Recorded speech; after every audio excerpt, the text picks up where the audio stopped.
Okay, eighth grade, lesson 3, exploration 2. We're going to talk about the different actions that are happening and then talk about the effects and the direction of the force. So when something happens to a tire, it needs to be changed. This is called like a jack, and they can use it to lift the car up. So a car is being lifted up by a jack. The effect, the forward or the force of the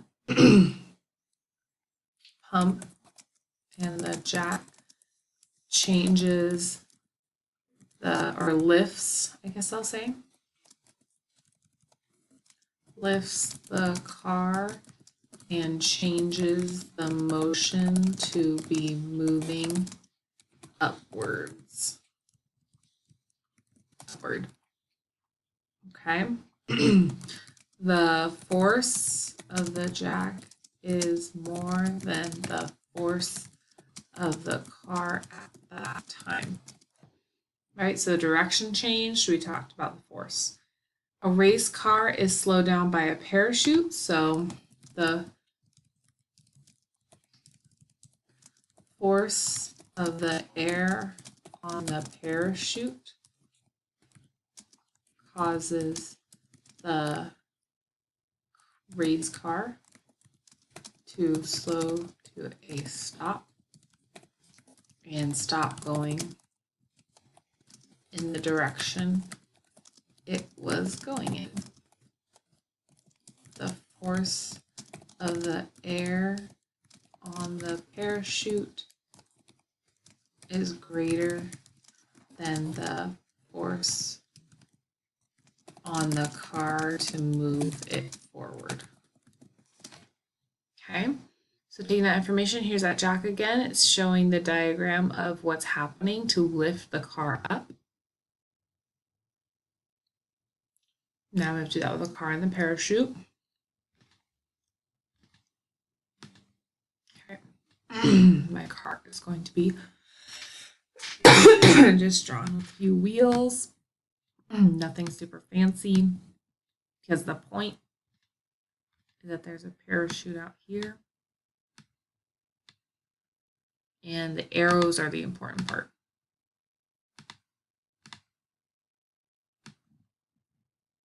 So this is the longer arrow that's going to the parachute.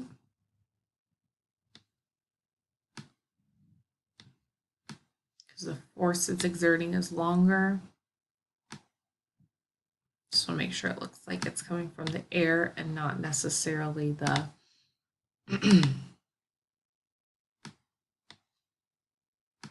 it's not coming from the car, it's coming from the air.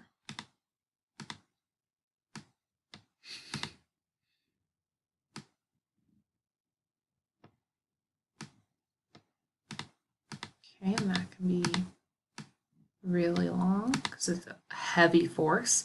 And there's still force going in this direction. It's just a smaller force. So smaller arrow. Okay, so draw a force diagram showing the forces acting. So we want to make sure it has both arrows in the direction. So I have big force here, little force there. That's what's causing it to slow down. Save that. The hands-on lab we do individually. So contact and non-contact forces. So it's talking about air resistance is a contact force, but maybe a magnet would be non-contact. Oh, so they just said magnet, so we'll put non-contact. Gravity. So gravity is typically kind of like air resistance, moving through the air. So let's say contact. Air resistance, they mentioned contact. Friction, they're touching, so it's definitely contact.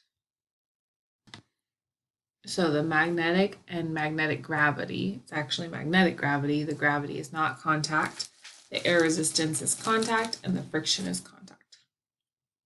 So we identify forces. Now we're talking about forces with a paper airplane. Draw a paper airplane thrown by the boy. There's that airplane.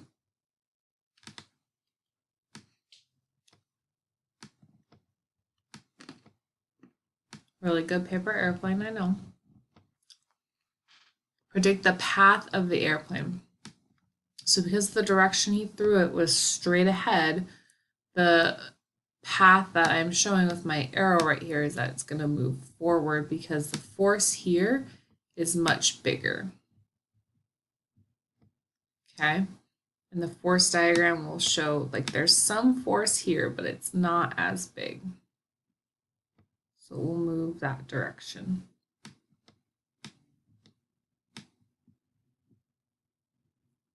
So hopefully that shows the direction will be going this direction because the force that's going there is just air. Air.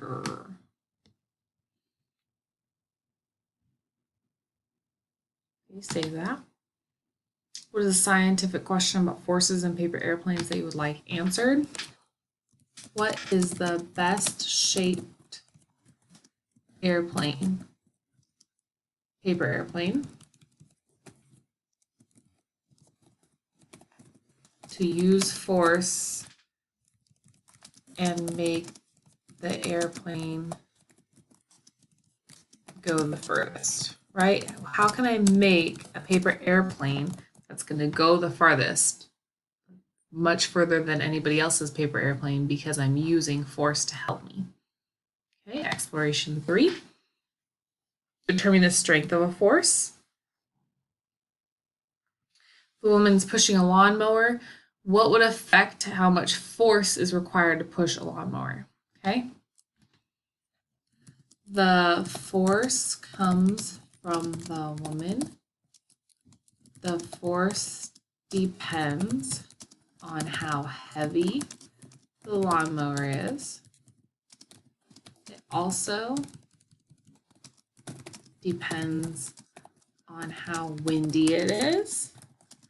It can also depend on how long the grass is, and if it is really long and gets in her way, she will need to use more force to push the lawnmower. Right? If she's got wind against her, she's going to have to push harder. If it's a really heavy lawnmower, she's going to need to push harder. There's a lot of forces at work there. So force can change motion and shape. And a net force is when there's forces applying on both sides. And they're going to talk about this man is pushing the cart, and then this person's pushing a car. And what you can kind of notice about both these is that it's not necessarily the idea that it's not moving yet. Okay, that car is not moving even though the girl's pushing it. What would happen if someone were to help her? Okay, what if somebody was pushing the car in the opposite direction? The motion of the car will change more if someone helps the girl push the car, yes. The motion of the car will not change if someone helps her push the car. It's kind of interesting because I think you're supposed to think of it like the parking brake is off, so thinking of it that way. Compared to the man pushing the cart full of plants by himself, the cart will accelerate more if someone helps him push it. Yeah, but not if they're helping him push in the opposite direction, so I'm not choosing that. The man will have to push harder to get the cart to move if someone is pushing on the other side. That's really true. So you can actually, because they let us choose 3, I'm going to also choose that if the person was helping him on the right side to push it, he can accelerate more, but they're actually pushing on the wrong side, so they're going to have to push harder.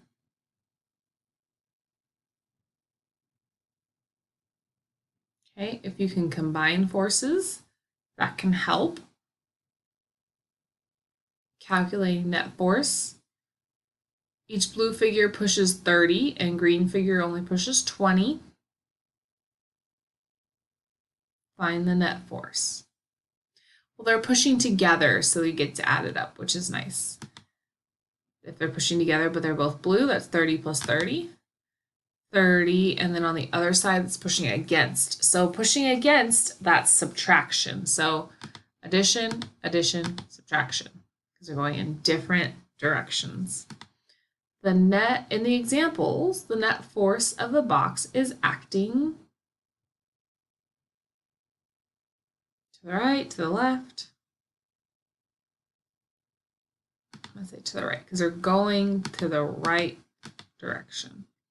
You know the net force is acting on this direction because of the magnitude of the net force.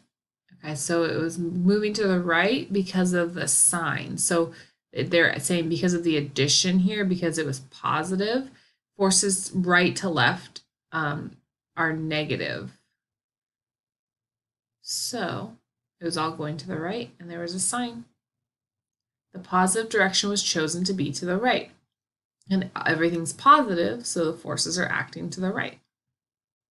Which equation can be used to calculate the force? Each green pushes with a force that has 20. So here's 20 and here's 20, but they're opposites.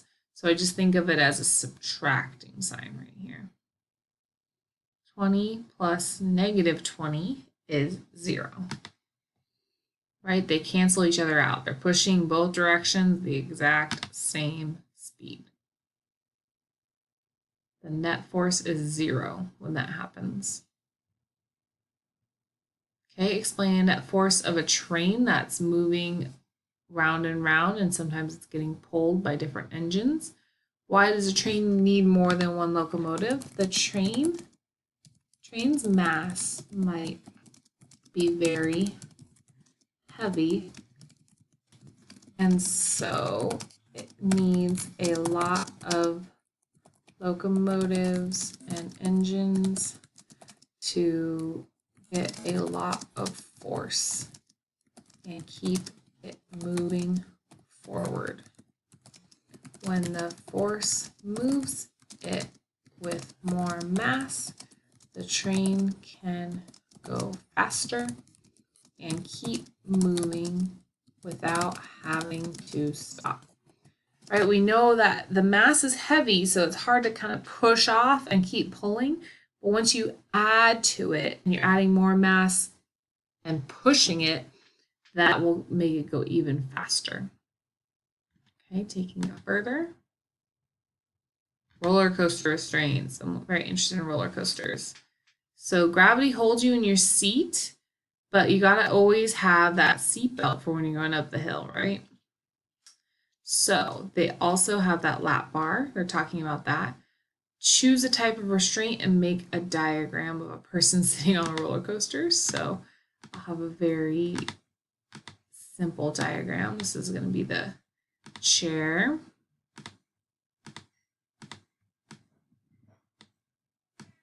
And then they'll have a person. There's their head. There's the body. Oop, we don't need another one of those or another one of these. We just need his body. So we need a line. And then right here, the line will move around.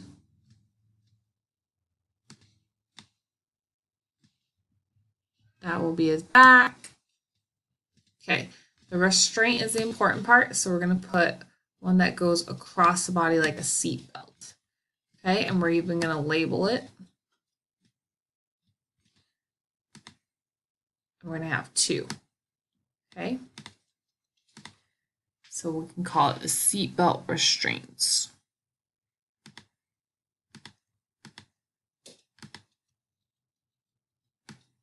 Seat belt, seat,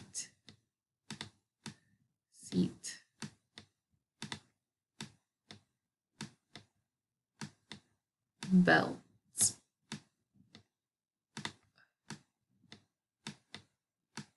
Right, like a little seat belt restraint.